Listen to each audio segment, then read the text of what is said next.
Good morning. I'm Andrew Hoover. I'm the middle school principal, and it's my pleasure to introduce our first speaker of the day, Devdutt Pattanaik. Devdutt Pattanaik graduated with a degree in medicine at Grant Medical College in Mumbai. He spent 14 years working in the pharmaceuticals and healthcare industries in such roles as clinical medicine executive, content manager, knowledge manager, marketing manager, and finally with a firm called Ernst & Young as the manager in business and advisory services. But his passion has always been mythology, and he has, for a number of years, been writing and lecturing extensively on relevance of sacred stories, symbols, and rituals in modern times. It is in this capacity that he has joined most recently the Future Group as Chief Belief Officer, where the belief is that to do business in India, one has to think Indian. He regularly consults the World Gold Council, Star TV, and Nestle India on cultural and leadership issues. He is the author of several books, among them, 14 in fact, but among them, Hanuman's Ramayana, a children's book, the Book of Ram, Myth equals Mythia, and 7 Secrets from a Hindu Calendar Art. It is my pleasure to introduce Devdutt Pattanaik. Please give him a warm welcome.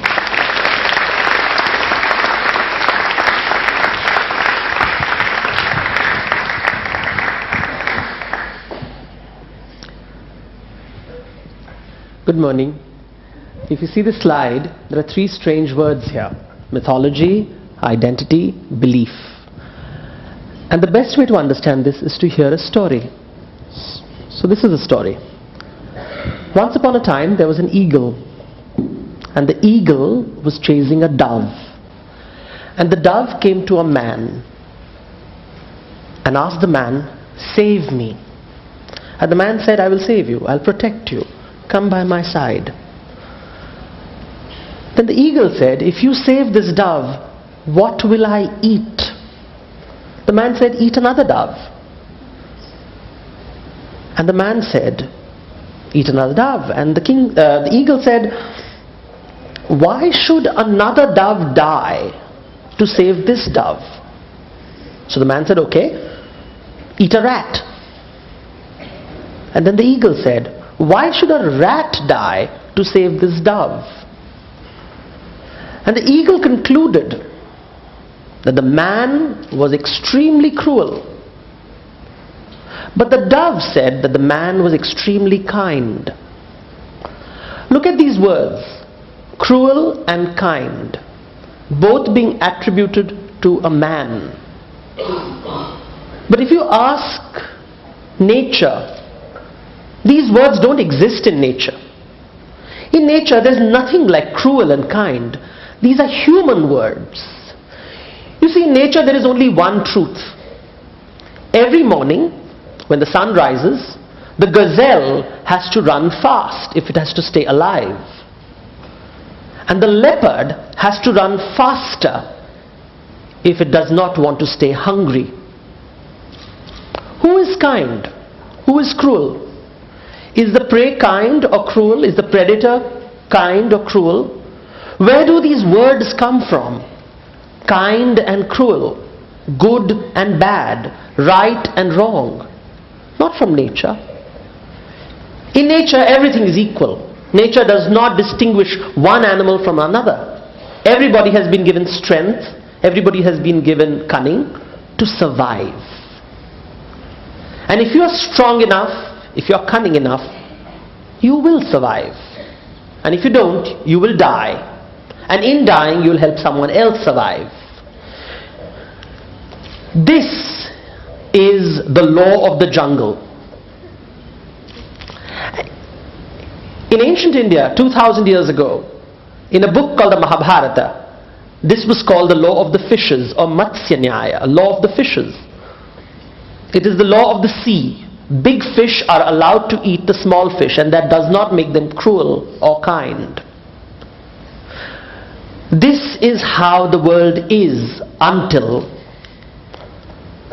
humans come on the scene. As far as animals are concerned, they have to always be alert and afraid. There's a predator in the corner going to attack them, otherwise they will die. But as far as humans are concerned, we are different. We are apparently evolved. And what makes us different? What gives us this ability to create words like cruel and kind, right and wrong, good and bad? You see, it is this wonderful thing called the human brain. We have a large brain, larger than any other animal. We are animals. 99% of our being is still animal. We still react like animals in stress. But the remaining 1% manifests in the form of this brain, this large brain. And what is the ability that this large brain gives us that makes us so spectacularly different? Can you think? You see, it allows us to imagine. And because you can imagine a world that is a better place. And because you can imagine, you can be creative, come up with ideas. And most importantly, you come up with tools. So that you don't have to struggle to survive. Life becomes a little bit easier. Like this flint knife, perhaps discovered or invented around 10,000 years ago, 20,000 years ago. And the thing is, even today, we are discovering tools. We are no different. We are still trying to make the world a better place because we can imagine. We have ideas. And I'm sure we'll continue to have ideas. We'll continue to be creative. And in this creativity, we will create prosperity. Great prosperity. Lots of food. Lots of mobile phones. Lots of LED television. Lots of cars, lots of apartments, lots of roads. Lots of prosperity. And that makes us feel special. We almost forget that 99% of our being is still animal. We believe we are God's special creations. But you see, no matter how much prosperity is there is always fear. There is the predator out there. Someone who will strike and take us away. When I look at security everywhere, in airports, in schools, in colleges, in temples, in mosques, in churches, in museums, you realize the fear of man. And what are we afraid of? Which animal are we afraid of? Just another human being. And you see the symbol that you can see over here is a very, very ancient symbol. It means abhaya. Don't be afraid. You see, our ancestors were also afraid. And the ancestors before them were afraid. And the ancestors before them were afraid. And we are still afraid. So for all our ideas and all our creativity, the one thing that we have not been able to overcome is our fear. This fear of the forest coming in. This fear of the predator taking us over. You see, we are imagining, and this thing is, we are imagining this wonderful world of peace, where the lion shall lie with the lamb. We can imagine this world, this promised land, this perfect world, the ultimate vision statement, where everybody will be happy and sing Kumbaya. But the fact is, finally there's a response. I was beginning to wonder if this is a school. Why are you all so serious?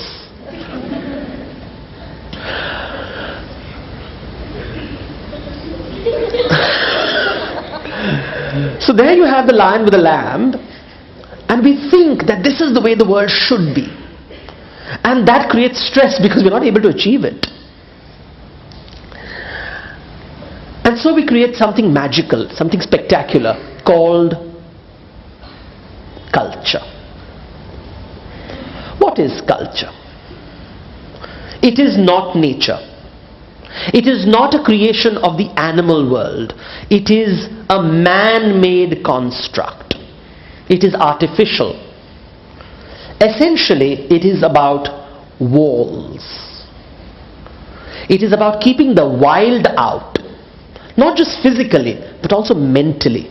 You see, there's a beast out there. There's also a beast in us. And so we try to control it. We try to tame it. We try to domesticate it with rules. We don't want to live in a world where survival of the fittest, where might is right. We want a world where even the helpless have rights, where even the meek have rights, where the strong have responsibilities and duties towards the weak. So we create rules, we create walls, we want the wild out, and that too is what culture is. And we forget often that culture is nothing but a crucible. And out there is the forest waiting to come in. We imagine this little private space where everything is fine, but out there the jungle still exists. And in here the jungle is still there, lurking just beneath. What we are noticing is the tip of the iceberg. Culture is just the tip of the iceberg. Beneath is the forest, waiting to envelop us. We are trying very hard to domesticate everything. We are trying to domesticate plants, we are trying to domesticate animals, we are trying to domesticate humans, we are trying to domesticate everything. And that's what culture is about. Domesticate, make things predictable, make things manageable. Everything has to be in control. Because when we are not in control, we feel afraid. We're afraid that the wild will leap at us. But the thing is, unfortunately, as we have discovered for centuries and we're still discovering now, is that death cannot be domesticated. Death cannot be domesticated. You see, in Mahabharata there's a question where Yudhishthira is asked, what is the greatest wonder? And Yudhishthira replies, and remember this answer was given 2000 years ago, every day people die and the rest live as if they were immortal. That is the greatest wonder. And you see, that amplifies our fear. We are terrified. If with all this control and all these rules and all these great cultures that we built, we are anyway going to die, what's the point of it all? All of us are seeking meaning. We want meaning.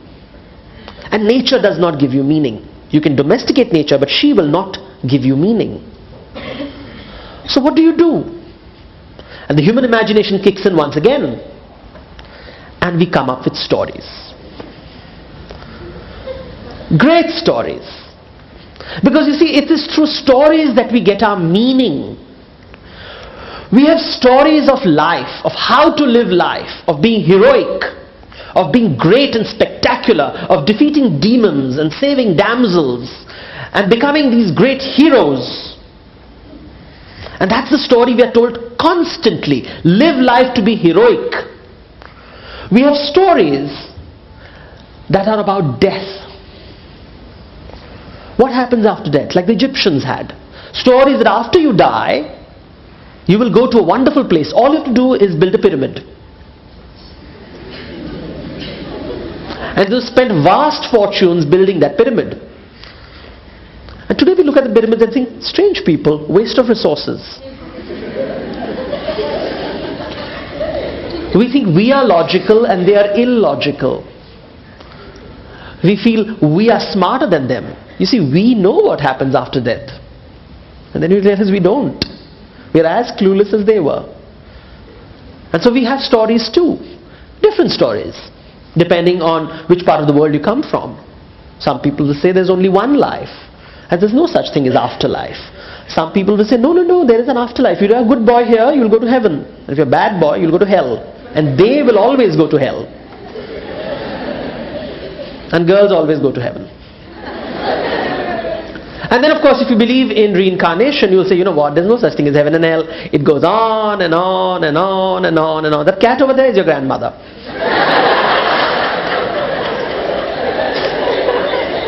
So be nice.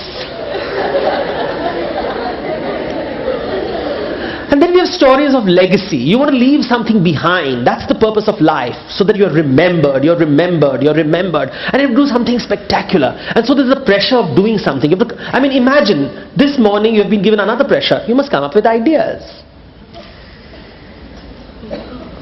To be better than what you are. We have been told these narratives. And that's humankind's greatest gift. The gift of imagination is culture. And what is culture? Culture is this artificial construct of man created by stories, symbols and rituals that domesticate the mind. Stories, symbols, and rituals construct mythology. They construct a belief system, what we believe in. And that gives us our identity. So from mythology comes belief, and from belief comes identity. And all our identities are man-made constructions, not natural phenomena. They are created in our minds through stories we have heard and agreed to believe in.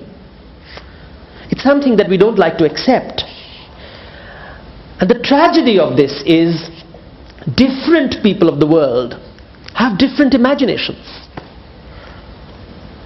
And so each story is true for the people who believe in it. Stories that are told in South America are different from the stories that are told in North America. The story that is told in South America is true for them. What is told in North America is true for them. It is true for the people who are telling the story and hearing the story. And all these stories are unique. So all over the world when you travel, you will get a bouquet of stories. When you go to the Greek stories, you will hear of the great heroes. When you read the Bible, you will hear of the promised land and the prophets. When you go to China, you will know the story of Tian or heaven, which was so perfect that they had their own bureaucracy.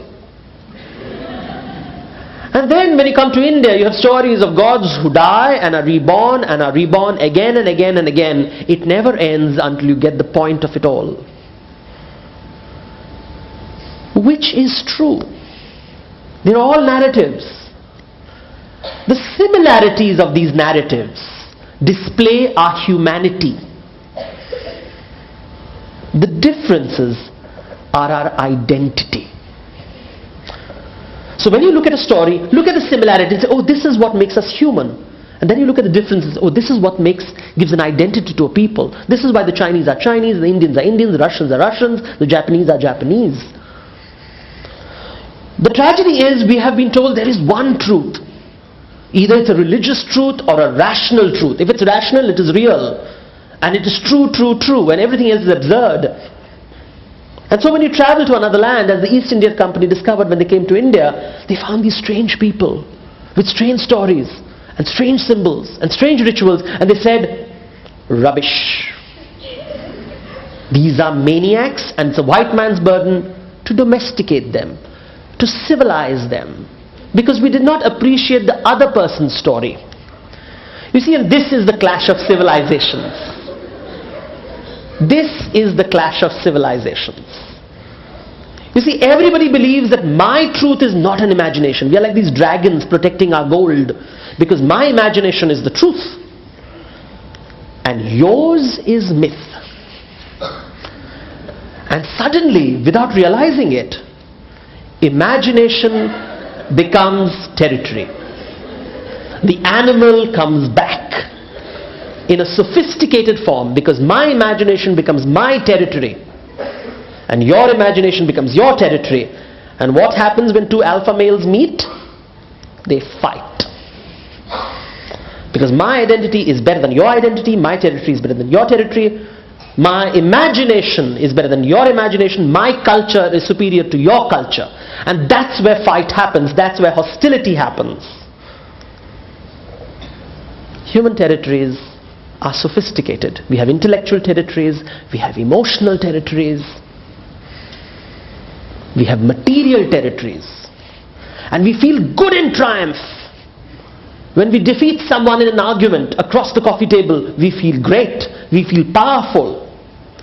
And we wonder if we have actually evolved. Have we actually evolved? You see, with imagination, I can imagine your emotions. I can empathize with you. And so, I leave you with this one song written a long time ago by me. Within infinite myths lies the eternal truth. Who sees it all? Varuna has but 1,000 eyes. Indra 100. You and I, only 2. Thank you.